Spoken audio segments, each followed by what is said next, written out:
Dear Nicole, as per your request, I tried to fit my dad into a poem last night, but I think it killed him. See, my 8.5 by 11-inch page is not big enough to fit his arms and legs inside this ride, so I leave parts of him along the highway, and over the softest pieces might land somewhere delicate along my heart. I used to write epic novels.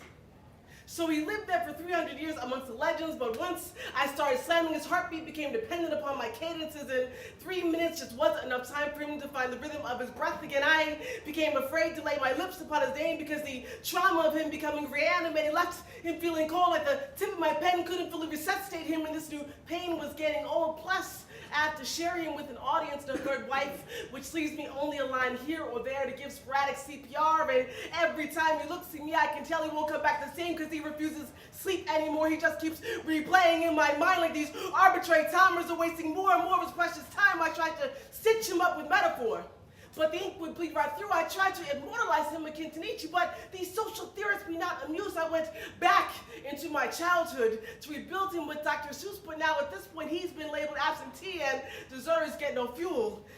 So I've been holding him together with pieces of my ribs, spitting rhymes into the night, hoping the commitment of my diaphragm might bring him permanently back to life. And this could be a nightmare that I might soon forget. But the promise of a good poem is while there is microphone, no one has to die just yet. So she says, April Fool's poet, your dad isn't really dead. He's just been lost in a notebook, misplaced in a poem you lost underneath your desk somewhere. If you stay up tonight all night, I'm sure you'll find it. Just move around the madness, throw away the junk, and he'll be standing there. You'll see, just beyond the darkness of the chairs and the blankness of this white page, he is the beginning of you after all and lives every time you speak his name, is what they tell you, like you're a child waiting on Santa. Believe in the power of your fucking poem. Maybe it will snow. But that's not what I wanted. I wanted him to be real again. And is this poem really ever gonna do that?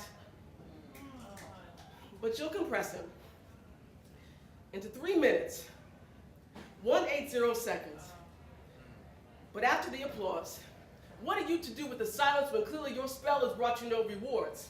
So if I should die before I wake, do not resuscitate, do not resuscitate, do not resuscitate me. Let me die in peace. And do not try to steer my sleeping spirit up by trying to fit me into one of your tiny fucking 3-minute poems.